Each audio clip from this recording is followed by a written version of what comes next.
Oke, bertemu lagi dalam channel Cikgu Sen Tutorial. Kali ini kita akan membincangkan bab 2 yaitu pasaran barang dan harga. 2.7.1 campur tangan kerajaan dalam bentuk cukai. Terdapat 4 bahagian yang dibincangkan yaitu yang pertama adalah kesan cukai terhadap keluk penawaran, yang kedua adalah kesan cukai terhadap persamaan penawaran, yang ketiga adalah kesan cukai terhadap keseimbangan pasaran yaitu merujuk kepada harga baharu dan kuantiti baharu selepas cukai, dan yang keempat adalah beban cukai pengguna dan beban cukai pengeluar. Oke, sekarang kita akan bincangkan apa itu cukai. Dalam perbincangan ini, cukai merujuk kepada cukai jualan. Oke, apa itu cukai jualan? Cukai jualan merupakan salah satu daripada cukai tak langsung. Dan kalau kita lihat, cukai jualan akan menyebabkan kos pengeluaran firma meningkat.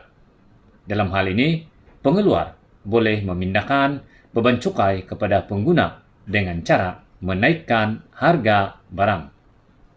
Maka kalau kita lihat, cukai memberi kesan terhadap keluk penawaran, persamaan penawaran, tingkat harga, dan kuantiti keseimbangan pasaran. Bahagian seterusnya adalah kita melihat kepada kesan cukai terhadap keluk penawaran. Sekarang kita akan lihat keluk dahulu. Oke, melalui keluk ini, SS0 adalah keluk penawaran asal dan DD adalah keluk permintaan. I0 adalah titik keseimbangan dan P0 adalah harga keseimbangan asal.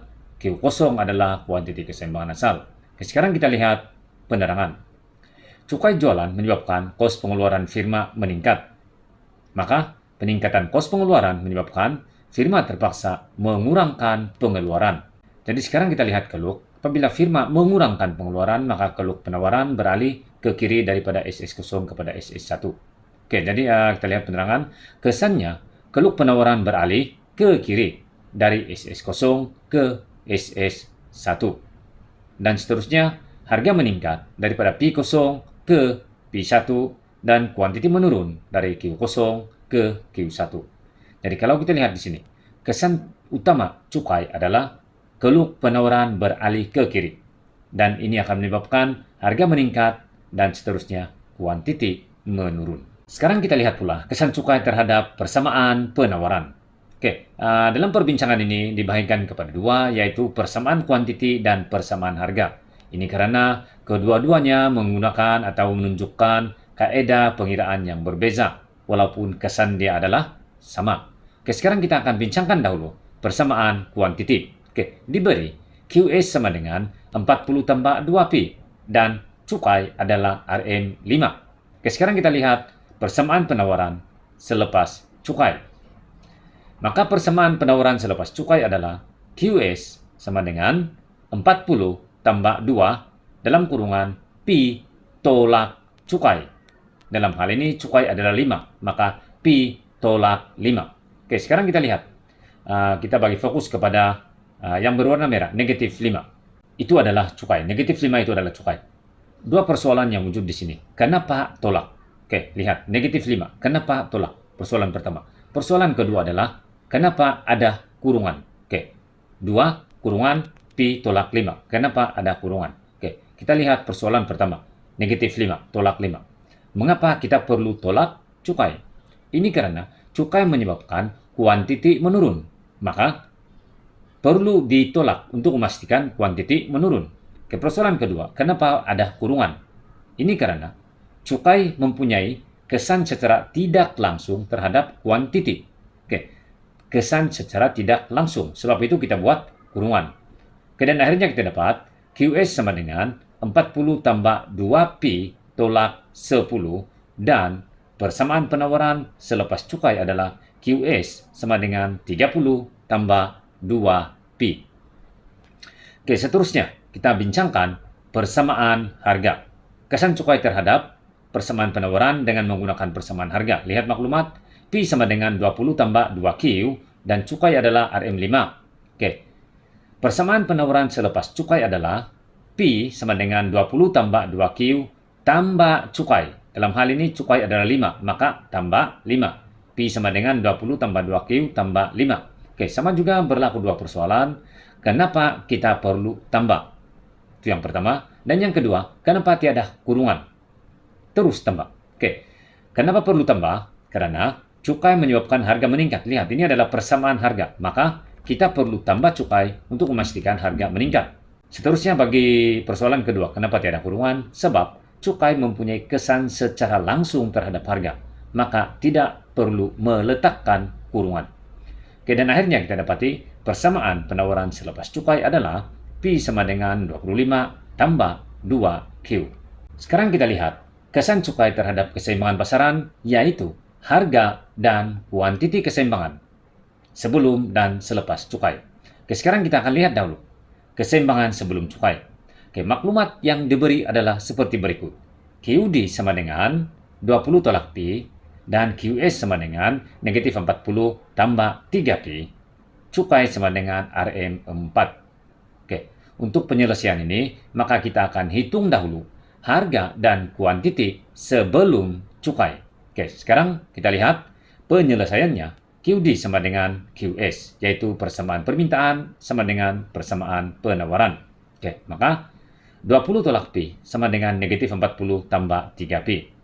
Seterusnya 20 tambah 40. 40 itu adalah dari sebelah kanan yaitu negatif 40. Kita bawa ke sebelah kiri jadi 40. Sama dengan 3P tambah P.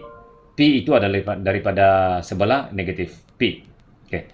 Seterusnya kita dapati 60 sama dengan 4P.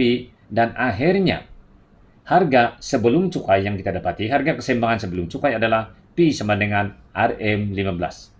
Maka harga keseimbangan adalah RM15. Seterusnya, gantikan P sama dengan RM15 ke QD sama dengan 20 tolak P. Oke, sebenarnya kita boleh gunakan mana-mana persamaan, sama ada persamaan permintaan atau persamaan penawaran, tetapi dalam pengiraan ini, cikgu gunakan persamaan permintaan. Oke, jadi kita lihat, maka QD sama dengan 20 tolak 15. 15 itu adalah harga. Dan akhirnya kita dapati QD sama dengan 5. Oke, kita lihat QD. Kuantiti diminta adalah 5. Dan dalam masa ini, oleh karena keseimbangan, maka kuantiti ditawarkan juga adalah 5. Oke, maka kalau kita lihat secara rumusannya, harga keseimbangan adalah RM15 dan kuantiti keseimbangan adalah 5 unit. Oke, sekarang kita lihat keadaan keseimbangan selepas cukai. Oke, lihat sana, sebelah kanan, persamaan penawaran selepas cukai. Kita akan hitung dahulu persamaan penawaran selepas cukai, maka QS sama dengan negatif 40 tambah 3 dalam kurungan P tolak 4. Kita sudah bincang sebelum ini, kita perlu letak kurungan sebab kesan secara tidak langsung, dan kita perlu tolak sebab cukai menyebabkan kuantiti menurun. Oke, seterusnya, QS sama dengan negatif 40 tambah 3P tolak 12, dan akhirnya kita dapati persamaan penawaran selepas cukai adalah QS sama dengan negatif 52 tambah 3P. Oke, sekarang kita akan lihat keseimbangan selepas cukai.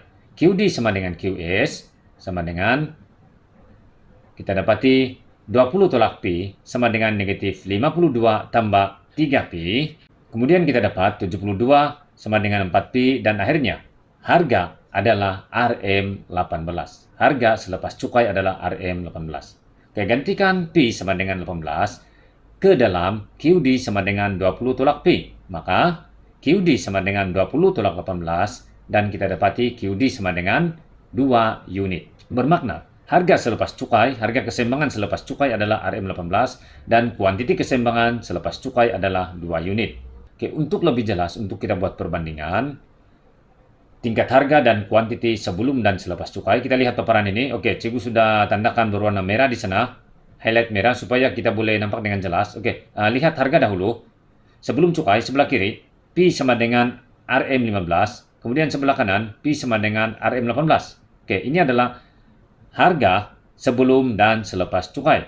Jadi kalau kita lihat di sini, akibat daripada pelaksanaan cukai menyebabkan harga meningkat. Dalam hal ini, harga meningkat daripada RM15 kepada RM18.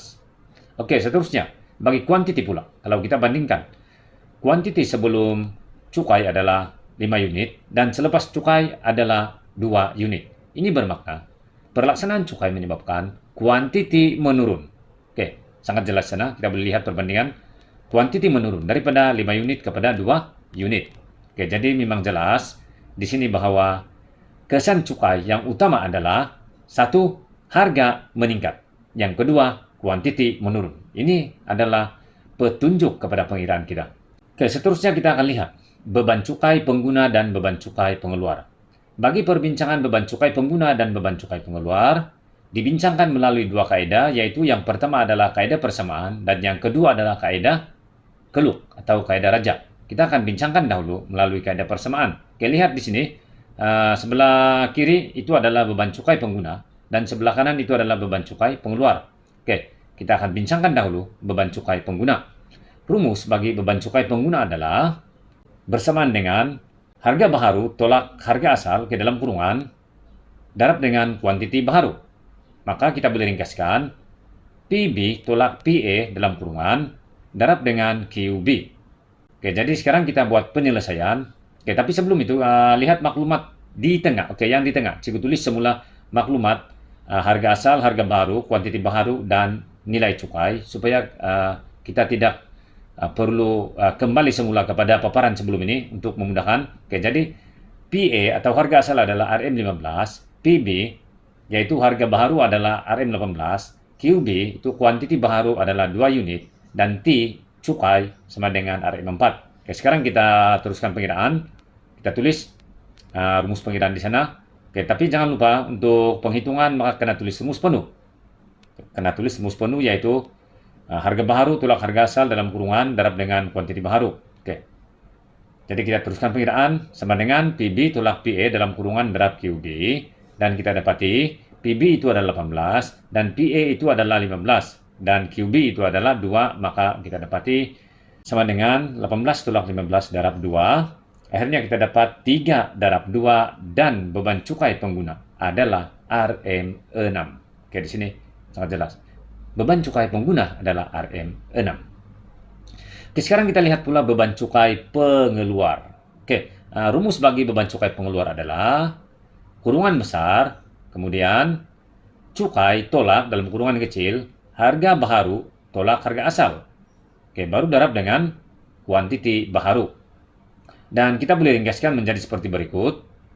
Sama dengan kurungan besar T tolak kurungan kecil PB tolak PA. Kurungan besar darab dengan kuantiti baharu. Oke, jadi sekarang kita akan lihat pengiraan beban cukai pengeluar. Oke, kita tulis semula di sana rumus. Oke, kurungan besar T sama dengan kurungan kecil PB tolak PA, kurungan besar, baru darab dengan kuantiti baharu. Merujuk kepada maklumat di tengah. Oke, T atau cukai adalah 4, kemudian PB adalah harga baharu adalah 18 dan harga asal adalah 15 dan kuantiti baharu adalah 2. Maka kita boleh masukkan di sana yaitu kurungan besar 4 tolak kurungan kecil 18 tolak 15 darab dengan 2. Dan kita dapati 4 tolak 3. 3 itu adalah daripada penghitungan 18 tolak 15. Oke, kemudian kita darab 2 dan akhirnya kita dapat 1 darab 2 dan beban cukai pengeluar adalah RM2. Oke, ini menunjukkan kalau kita lihat daripada perbincangan sebelum ini, pengeluar boleh memindahkan sama ada sebahagian atau sepenuhnya beban cukai kepada pengguna. Dalam case ini, pengeluar hanya memindahkan sebahagiannya, yaitu RM6 kepada pengguna, manakala RM2 masih ditanggung pengeluar. Oke, seterusnya kita akan lihat pula beban cukai pengguna dan pengeluar melalui keluk. Oke, jadi kalau kita lihat di sini, keluk ini kita sudah bincangkan sebelumnya. Oke, jadi kita tidak perlu bincangkan satu persatu secara terperinci. Kita terus lihat kepada beban cukai pengguna dan beban cukai pengeluar. Oke, beban cukai pengguna dia berada di atas harga asal. Oke, kita lihat keluk ini. Harga asal adalah P0, kuantiti asal adalah Q0. Jadi beban cukai pengguna adalah berada di atas P0. Maka kalau kita lihat, beban cukai pengguna adalah kawasan berlorek P0, P1, I1E. Lihat semula, beban cukai pengguna adalah kawasan berlorek P0, P1, I1E. Dan kalau kita lihat, pengiraan beban cukai pengguna melalui keluk adalah luas segi 4, yaitu tinggi darab tapak. Tinggi adalah, kalau kita lihat di sini, tinggi adalah P0, P1, itu adalah tinggi. Dan tapak adalah OQ1. Oke, jadi pengiraannya P0, P1 darab OQ1. Q1. Oke, sekarang kita lihat beban cukai pengeluar. Beban cukai pengeluar pula berada di bawah harga asal. Oke, harga asal P0 bermakna dia adalah kawasan yang berada di bawah daripada P0. Oke, melalui kalau kita lihat, beban cukai pengeluar adalah kawasan berlorek P0, E, B, P2. Kita semula di sana, beban cukai pengeluar adalah kawasan berlorek P0, E, B, P2. Dan kalau kita lihat, jumlah beban cukai pengeluar melalui pengiraannya juga menggunakan rumus segi 4, yaitu tinggi darab tapak. Tingginya adalah P2 P0, manakala tapaknya adalah OQ1.